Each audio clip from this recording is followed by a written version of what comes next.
Buenas tardes, mi nombre es Linda Monsalve, soy estudiante de educación especial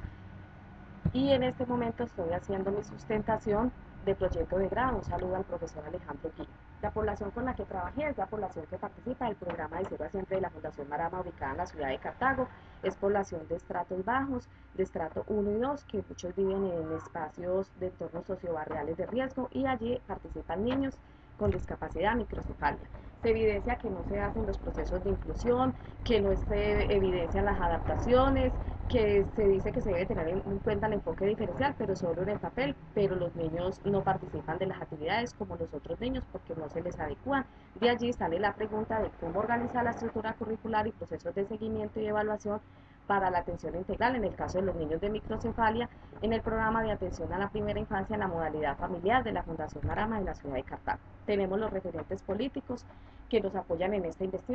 investigación, que es la Ley General de Educación de Colombia, la Ley 115, la Ley 1618 del 2003, el decreto 1421 del 2017, donde está sobre lo del PIAR, que es el Plan Individual de Ajustes Razonables,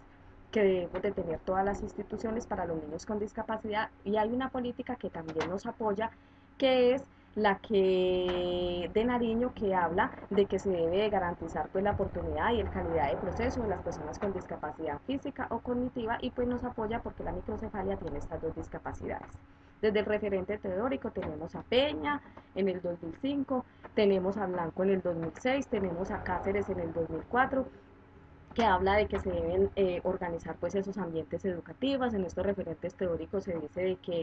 de que debe de haber pues como una estructura para organizar, para que se dé pues se garantice la plena atención a las personas con discapacidad, que no existe un único modelo, dice Díaz, que esto no es Blanco en el 2000, dice que no es la responsabilidad de un docente aislado, sino de toda una institución a presentar, a tener esta atención verdaderamente de inclusión a las personas con diversidad funcional. En una encuesta que se hace para sustentar pues toda esta investigación, se dice que si se conoce qué es la educación inclusiva, la mayoría responden que sí, pero los docentes de nuestra institución entonces nos preguntamos por qué no estamos haciendo esa inclusión. Se considera que en los centros educativos se dan procesos pedagógicos verdaderamente inclusivos, pues aún todavía falta mucho para esto. Nuestros centros educativos están realmente preparados desde la planta física. Pues no, todavía falta mucho, hay muchas instituciones que no tienen las adecuaciones. En la Fundación Marama falta mucho para que se haga verdaderamente una inclusión de los niños con discapacidad, aunque ya se está trabajando en esto gracias a esta investigación.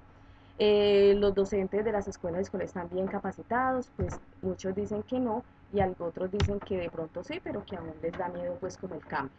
En Marama se incluyen las familias, todos están de acuerdo que sí los profesores son innovadores, muchos están de acuerdo que sí son innovadores, pero que pues todavía algunos son muy magistrales y tradicionales, que los profesores sí utilizan las TIC, pero que a veces los colegios no dan los recursos.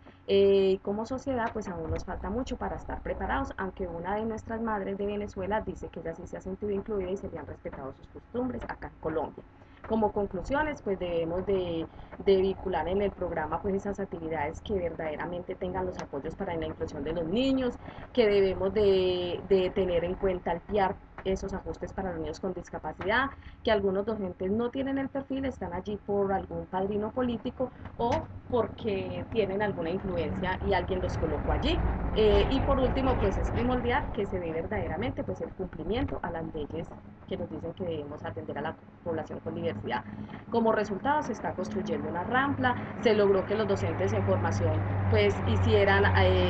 que yo pudiera realizar algunos ajustes en las otras unidades y atender a los niños. Se pudo hacer material didáctico para trabajar con los niños con discapacidad, con microcefalia, para estimularlos. Y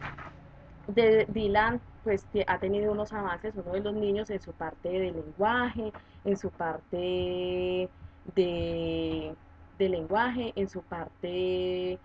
de expresión, en su parte de psicomotricidad. Entonces esos fueron uno de los resultados y pues se me ha permitido hacer algunos ajustes. Entonces esa fue una de los resultados que se dieron y esperamos que se siga haciendo. Muchas gracias, esto es todo.